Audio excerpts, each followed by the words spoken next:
Bwana Governor Fernandez Baraza, kitu ambacho watu wa Mumias West walikukosea, sisi hatujui ni nini, na wewe mwenyewe unajua sababu. Kwa sababu tukiangalia hii Mumias West, miradi mingi sana umeanzisha hii Mumias West na imegwama. Enda hapa Lukoe Greenview, kuna barabara ulianzisha kutoka hapa junction Lukoe kuzunguka mpaka pale chini Royal, hiyo barabara imesimama. Kuna barabara hapa mjini umeanzisha kutoka hapa kwa msikiti kwenda pale juu, hiyo barabara imesimama. Kuna barabara ya Matawa Indangalasia hapa kuteremka mpaka Indangalasia huko, hiyo barabara imesimama. Ukienda hapa Mumias level 4 yenyewe ndio hiyo, ni kama hata imerudi kuwa level 1. Mheshimiwa Governor, hawa watu wa Mumias kama kuna kitu walikukosea, usiwatese hivyo, imetosha. Fanyia hawa watu kazi vile vile ungetamani kufanyia watu wa Matungu ama watu wa Mumias East. Juzi tumeona umechukua soko ya pesa mingi, umechukua hiyo soko umeiweka pale Malaa. Tumeona rais juzi akienda kuzindua hiyo soko huko.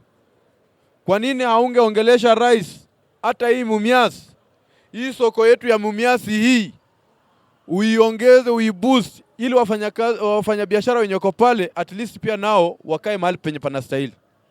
Tunajua hii soko, Mheshimiwa Governor, inatoa pesa mingi sana hapa, inachangia katika uchumi wa Kakamega hii soko hii. Lakini hali ambayo tunafanyiwa, inabidi hawa wafanyabiashara itabidi wafike mahali hata pia wao wagome. Na wakigoma, Mheshimiwa Rais, usisikie vibaya. Mheshimiwa Governor, town ndio hii. Ona town vile inakaa. Hao watu wakitembea, ukiwaona wanatembea hivi, hawatembea ati wako na furaha. Hao watu wako na shida.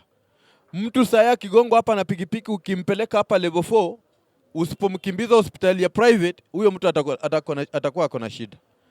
Na sisi tunasema kwa sauti moja, kama kuna jambo watu wa Mumias West walikukosea, Mheshimiwa Governor, tafadhali ni wakati wako wa kuwasamea na uwafanyie kazi.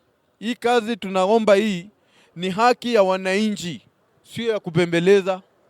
Hao wananchi walikutuma huko wakijua kwamba utawafanyia kazi. Na ukae ukijua watu wa Kakamega ama watu wa Mumias walikupigia kura wakisema waliona vile Oparanya aliwafanyia kazi na wakaona tena hiyo kura ibaki nyumbani, at least wafaidike tena. Lakini vile unawafikisha mahali mpaka wanasema hii kiti afadhali iende mahali pengine, Mheshimiwa Governor, sisi hatungependa hivyo. Tunataka, kama tunataka hii ukweli, hii kura, hii kiti ibaki hapa na tuone matunda. Ama ni aje wenzangu? Tunataka kura ikibaki hapa kuwe na matunda, watu wetu wafurahie. Lakini watu hawafurahii. Sasa sisi tukiongea hivyo, nyinyi mnaanza kusema ati sisi tumefanya makosa. Sisi hatujafanya makosa yote, Mheshimiwa Governor. Tunaomba, tuko kwa magoti tunalia. Hospitali yetu hapa iko hali mbaya.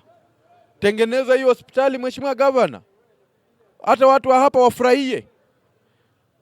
Ebu linganisha ile level 4 na ulinganisha ile hospitali ya Matungu.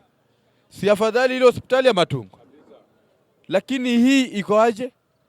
Tafadhali Mheshimiwa Governor, sisi tunakuomba, hii level 1 hii yetu hii, wacha tu vile unataka ikuwe level 1, lakini tusaidie ifike level 4. Kwa sababu sasa ilikuwa level 4 kitambo, lakini irudishe tu level 4. Yangu ni hayo tu.